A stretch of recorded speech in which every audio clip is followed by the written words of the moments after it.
தொடக்க காலங்களில் விடுதலை சிறுத்தைகள் கட்சி இந்த கருத்தை தொடர்ந்து வலியுறுத்தி வந்திருக்கிறோம்.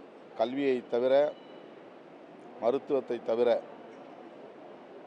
வேறு எதனையும் இலவசமாக கட்டணம் இல்லாமல் வழங்கக்கூடாது என்று கூறியிருக்கிறோம்.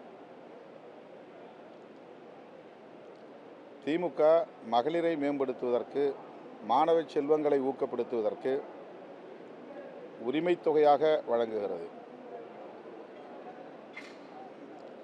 அது சமூகத்தில் மிகவும் பின்தங்கிய நிலையில் இருக்கிற அல்லது காலங்காலமாக வஞ்சிக்கப்பட்டு வலிமை அற்ற நிலையில் இருக்கிற, அதிகாரம் இல்லாத நிலையில் இருக்கிற பெண்களை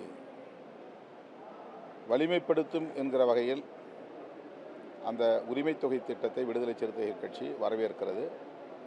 அதேபோல் மாணவ செல்வங்களுக்கு வழங்கப்படுகிற ஊக்கத்தொகையையும் வரவேற்கிறோம். இதனால் ஏற்படுகிற நிதி சுமை என்பது சமாளிக்கத்தக்கக்கூடிய ஒன்றாக இருக்கிறது என்கிற நம்பிக்கையில்தான் இந்த நிலைப்பாட்டை திமுக மேற்கொண்டிருக்கிறது என்று நான் நம்புகிறேன். ஏனென்றால் கடந்த காலத்தில் கடுமையான நிதி நெருக்கடி இருந்த சூழலிலும் கூட இந்திய ஒன்றிய அரசு மாநிலத்திற்கென்று ஒதுக்க வேண்டிய நிதி பங்கீட்டை ஒதுக்காமல் தவிர்த்தும் கூட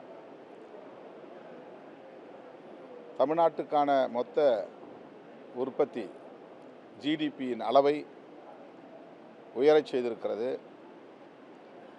பொருளாதார மேம்பாட்டை உறுதிப்படுத்தி இருக்கிறது என்பது அனைவரும் அறிந்த உண்மை. அந்த வகையில் இந்த நிதி சுமையையும் மீண்டும் திமுக தலைமையிலான கூட்டணி வெற்றி பெற்று திமுக ஆட்சி அமைக்குமானால் அதை வெற்றிகரமாக எதிர்கொள்வார்கள் என்கிற நம்பிக்கை எனக்கு உள்ளது.